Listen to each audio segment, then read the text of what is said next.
General science में हम लोग आज बात करेंगे सेल्स। बायोलॉजी में सेल्स क्या होते हैं, जितने भी ऑर्गेनिज्म होते हैं वो सेल से मिलके बने होते हैं।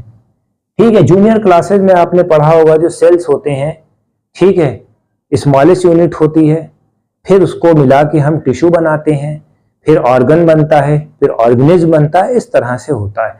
तो बेसिक फंडामेंटल क्या होता है, सेल होते हैं। ठीक है, सेल लिविंग्स होते हैं और ये आगे डिवाइड होते रहते हैं, बढ़ते रहते हैं। ठीक है, इस तरह से होता है। तो अब कुछ पॉइंट ले लेते हैं।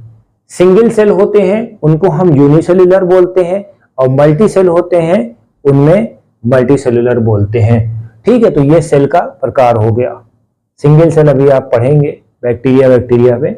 मल्टी सेल्युलर जैसे ह्यूमन बींग्स हैं, प्लांट है, एनिमल है, ये आपको इस तरह से याद करना है। ठीक है, सेल क्या होते हैं, सेल यूनिसेल्युलर ऑर्गेनिज्म जो है इंडिपेंडेंट एग्जिस्टेंस होता है। ठीक है, एसेंशियल परफॉर्म करते हैं लाइफ के लिए। ठीक है, या सेल काम करना बंद हो जाते हैं तो इंसान ऊपर पहुंच जाता है। ठीक है, तो सेल बहुत ही इंपॉर्टेंट होते हैं। ठीक है, वैसे सेल बनते रहते हैं, ऐसा नहीं है। Hence cell is a fundamental structural and functional unit होती है। यहां डिफिनीशन आपको मेंशन करनी है।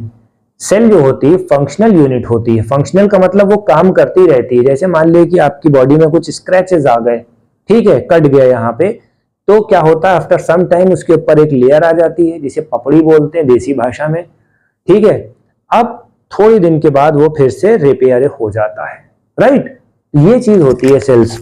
यानी कि कहने का मतलब ये है कि फंक्शनल यूनिट होती है। ठीक है, एंटोनी वन लीवेनहॉक ने देखा सबसे पहले लाइफ सेल। तो क्वेश्चन आपका ये बन गया, एक क्वेश्चन बन गया कि लाइफ सेल को किसने देखा, एंटोनियो लीवेनहॉक ने। ठीक है, सेल के अंदर क्या होता है, न्यूक्लियस होता है, ये बड़ा होता है। ठीक है, इसमें क्रोमोसोम्स होते हैं, डीएनए होता है। आगे बढ़ते हैं। रॉबर्ट ब्राउन ने डिस्कवर करा है न्यूक्लियस के बारे में, एक पॉइंट आपका ये बना। ठीक, आगे बढ़ते हैं। ठीक, अब यहां जब इतना हो गया तो सेल्स थ्योरी आई। सेल्स थ्योरी ने कई बातें बताई। कुछ रिसर्च स्कॉलर थे, उन्होंने सेल थ्योरी दी। ठीक है, सबसे पहले 1838 में मैथियस शिल्डेन, ठीक है, नाम आप लोग भैया देख लेना, जर्मन बॉटनिस्ट है। लार्ज नंबर ऑफ प्लांट पे इन्होंने बताया। शिल्डान में प्लांट पे है। ठीक है, ऐसे याद कर लेना, शील्ड है प्लांट की। ठीक है, शिल्डान ऐसे शील्ड है प्लांट की।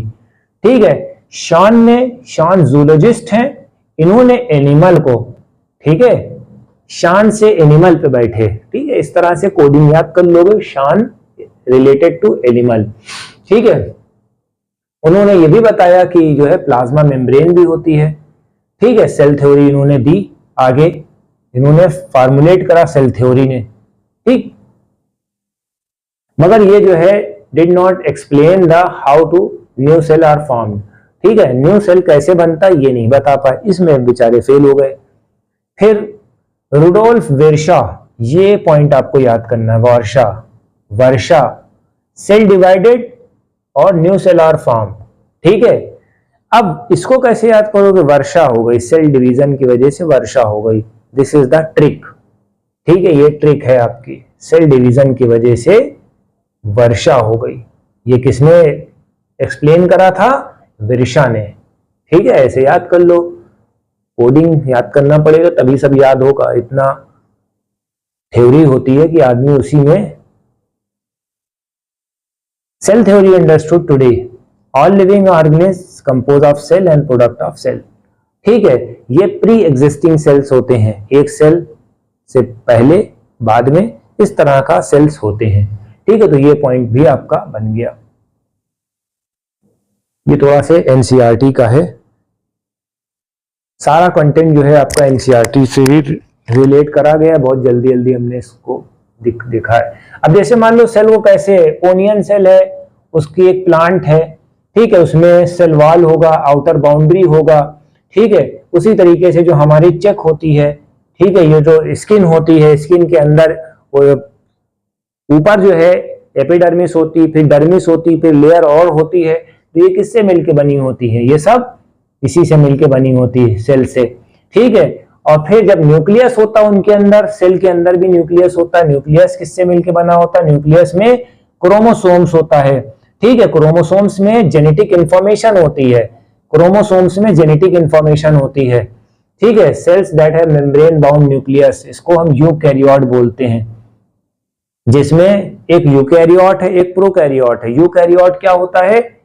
Cell that have membrane bound nucleus, where as cell lack of membrane bound nucleus prokaryote. यानी कि प्रोकैरियोट होता है और एक यूकैरियोट होता है।